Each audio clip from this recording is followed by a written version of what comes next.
દર્શક મિત્રો, આ EB-5 પ્રોગ્રામ છે ને, તે જે લોકોને અમેરિકાનું ગ્રીન કાર્ડ મેળવવા માટે બીજો કોઈ રસ્તો ન હોય, અમેરિકાનું ગ્રીન કાર્ડ મેળવવું હોય તો કાં તો તમારા સંતાનો અમેરિકન નાગરિક હોવા જોઈએ, કાં તો તમારી પતિ યા પત્ની અમેરિકન નાગરિક હોય તો તેઓ તમારા લાભ માટે ઇમિગ્રન્ટ વિઝાનું પિટિશન દાખલ કરી શકે છે.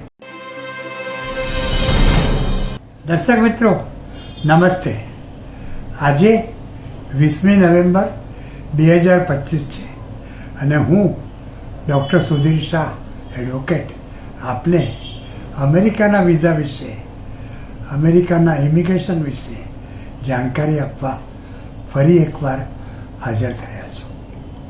દર્શક મિત્રો, મારે આજે તમને એક ખુશ ખબર આપવા છે. તમારામાંથી જે લોકો EB-5 પ્રોગ્રામ હેઠળ રોકાણ કરીને અમેરિકાનું ગ્રીન કાર્ડ મેળવવા ઈચ્છતા હશે, એમણે જે EB-5ની ફી ડોનાલ્ડ ટ્રમ્પે વધારીને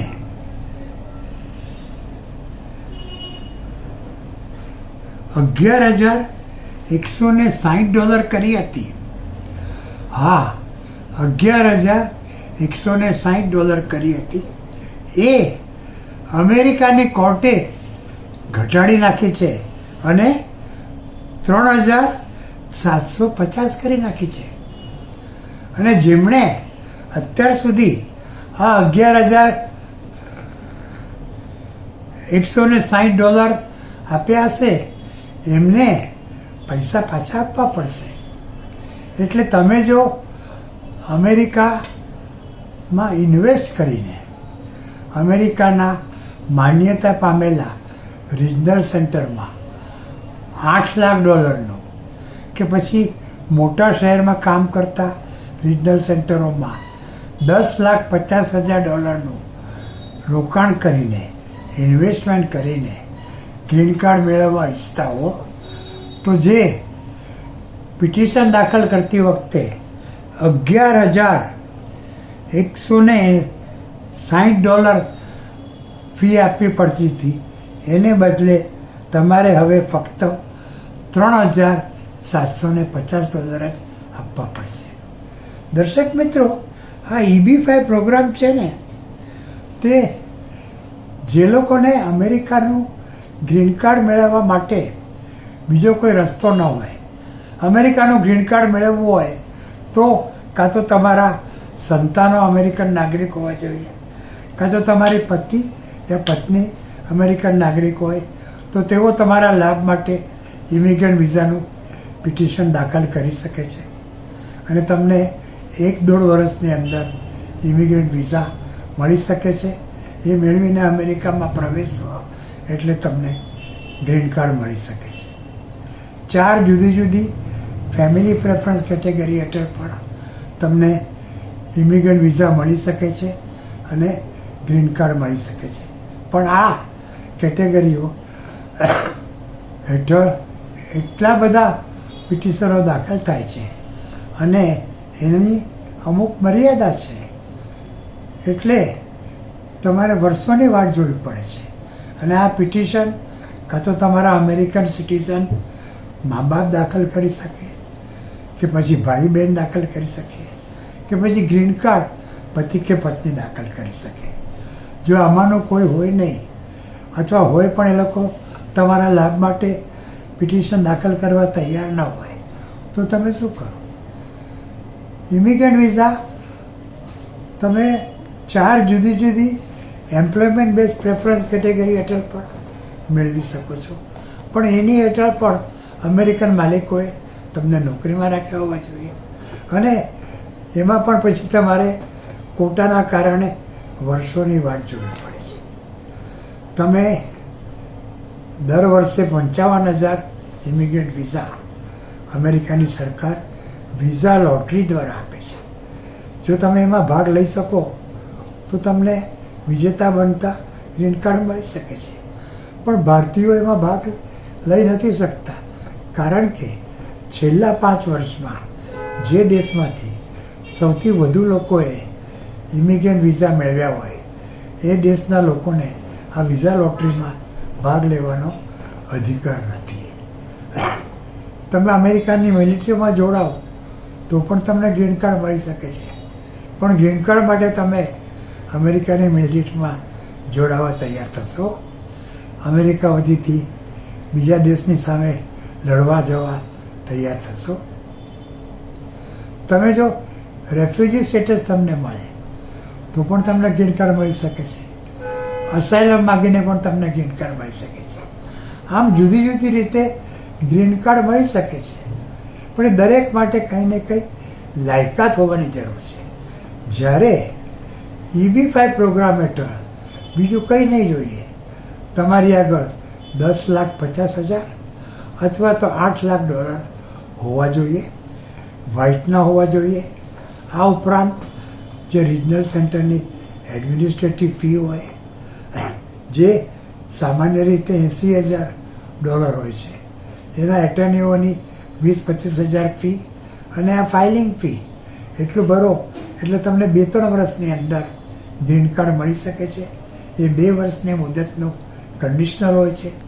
2 વર્ષ પછી તમે દેખાડી આપો કે તમે જે રોકાણ કર્યું છે એ પાછું ખેંચી નથી લીધું અને રિજનલ સેન્ટરે તમારા વતીથી સીધી આડકતરી યા ઇન્ડ્યુસ રીતે 10 અમેરિકનોને નોકરીમાં રાખ્યા છે તો તમારું ગ્રીન કાર્ડ કાયમનું કરી આપવામાં આવે છે.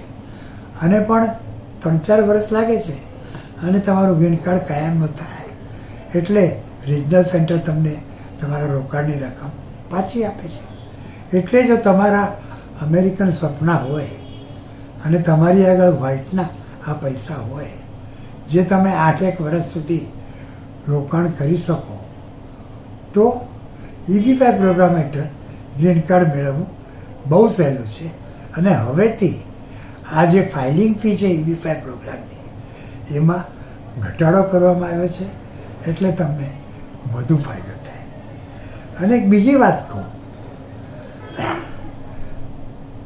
આપણા વિદ્યાર્થીઓ વિદેશમાં ભણવા જાય છે. પહેલાં તે લોકો યુકેમાં એટલે કે ઇંગ્લેન્ડમાં આવેલી ઓક્સફર્ડ અને કેમ્બ્રિજ યુનિવર્સિટીઓમાં ભણવા જતા હતા. આપણા બધા મોટા નેતાઓએ લગભગ આ ઓક્સફર્ડ અને કેમ્બ્રિજ યુનિવર્સિટીમાં જ અભ્યાસ કર્યો છે. પણ પછી ધીરે ધીરે અમેરિકાની યુનિવર્સિટીઓ આગળ આવવા માંડી અને આજે દરેકે દરેક ભારતીય વિદ્યાર્થી વધુ ભણવા માટે અમેરિકા જવાની ઈચ્છા ધરાવે છે. ગયા વર્ષે લગભગ 3.25 લાખ ભારતીય વિદ્યાર્થીઓ અમેરિકાની જુદી જુદી યુનિવર્સિટીઓમાં ભણવા ગયા હતા. અમેરિકાએ F1 સ્ટુડન્ટ વિઝા ઉપર કેટલા બધા નિયંત્રણો લાવ્યા છે. તે છતાં પણ ભારતીય વિદ્યાર્થીઓ અમેરિકાની યુનિવર્સિટીમાં જ ભણવા જવાની ઈચ્છા રાખે છે. હા, અમુક લોકો UK, Canada, Australia, New Zealand, Singapore અરે ચાઇના અને રશિયા સુદ્ધા ભણવા જાય છે.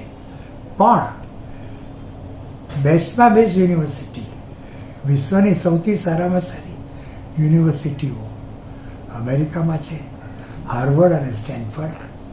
અને આપણા વિદ્યાર્થીઓ ત્યાં જ જવા ઈચ્છે છે. અને ગયા વર્ષે 3.25 લાખ ભારતીય વિદ્યાર્થીઓ અમેરિકાની યુનિવર્સિટીમાં ભણવા ગયા હતા. જો તમારે અમેરિકાની યુનિવર્સિટીમાં ભણવા જવું હોય તો એને માટે તમારે F-1 સંજ્ઞા ધરાવતા નોન ઇમિગ્રન્ટ પ્રકારના વિઝા મેળવવાની જરૂરિયાત રહે છે. એ માટે સૌપ્રથમ તો તમારે અંગ્રેજી ભાષા આવડવી જોઈએ, એટલે IELTS યા TOEFLની પરીક્ષા આપવી જોઈએ. પછી સેટ યા GRE યા GMATની પરીક્ષા આપવી જોઈએ. અમેરિકાની માન્યતા પામેલી યુનિવર્સિટીમાં પ્રવેશ મેળવવા માટે તમારે એસે એટલે કે નિબંધ કે સ્ટેટમેન્ટ ઓફ પર્પઝ પણ લખીને આપવાનો રહે છે. એ લોકોની જે ફી છે અને ત્યાં રહેવા ખાવાનો જે ખર્ચો આવે છે એની સગવડ પણ તમારી આગળ છે, એ પણ તમારે દેખાડી આપવાનો રહે છે. આ બધું કરો અને યુનિવર્સિટી તમને પ્રવેશ આપે એટલે પછી તમારે તમારા દેશમાં આવેલી કોન્સ્યુલેટમાં જઈને ફોર્મ DS-160 ભરીને ઇન્ટરવ્યૂ આપવા જવાનું રહે છે. અને ઇન્ટરવ્યૂમાં તમારે કોન્સ્યુલર ઓફિસરોને ખાતરી કરાવી આપવી પડે છે કે તમે એક સાચા અર્થમાં વિદ્યાર્થી છો. અમેરિકા ફક્ત અને ફક્ત ભણવા માટે જ જવા ઈચ્છો છો. તમારો ત્યાં કાયમ રહેવાનો કે ગેરકાયદેસર નોકરી કરવાનો બિલકુલ ઈરાદો નથી. અમેરિકામાં રહેવા ખાવાના યુનિવર્સિટીની ટ્યુશન ફીના પૈસાનો તમારી આગળ બંદોબસ્ત છે. અને તમારા પોતાના દેશમાં તમારા કૌટુંબિક અને નાણાકીય સંબંધો એટલા ગાઢ છે કે એ સંબંધો જ તમને તમારો અભ્યાસ પૂરો થતાં ફરી પાછા તમારા દેશમાં ખેંચી લાવશે. જો આ દેખાડશો તો તમને સ્ટુડન્ટ વિઝા મળશે અને તમે અમેરિકા જઈ શકશો. તો દર્શક મિત્રો, જો તમારા અમેરિકન સપના હોય તો એ પૂરા કરવા પૈસાનો બંદોબસ્ત હોય તો EB-5 પ્રોગ્રામ છે. અને તમારે ઉચ્ચ શિક્ષણ લેવું હોય, અમેરિકામાં લેવું હોય તો મેં કહ્યું એ પ્રમાણે દેખાડી આપશો, આ બધું કરશો તો તમને અમેરિકામાં ભણવા જવા માટેના F1 વિઝા પણ મળશે. અને આ બધા માટે તમને કંઈ બીજું કંઈ જાણવું હોય, કંઈક પ્રશ્નો હોય તો મૂંઝાતા નહીં, મેહુના. અને મારો મોબાઈલ નંબર છે 9820419469 અને મારો ઈમેલ એડ્રેસ છે sudhirsha1940@gmail.com. હું મુંબઈમાં છું. મારી ઓફિસ મુંબઈમાં શેર બજારની ગલીમાં ફાઉન્ટેન ઉપર આવેલી છે.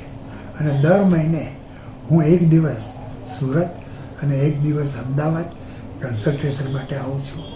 ડિસેમ્બર મહિનામાં હું 2જી તારીખે સુરતમાં યુવરાજ હોટલમાં છું અને 3જી તારીખે હું અમદાવાદમાં વેસ્ટર્ન હોટલમાં છું. તમે મને ત્યાં પણ આવીને કન્સલ્ટ કરી શકો છો.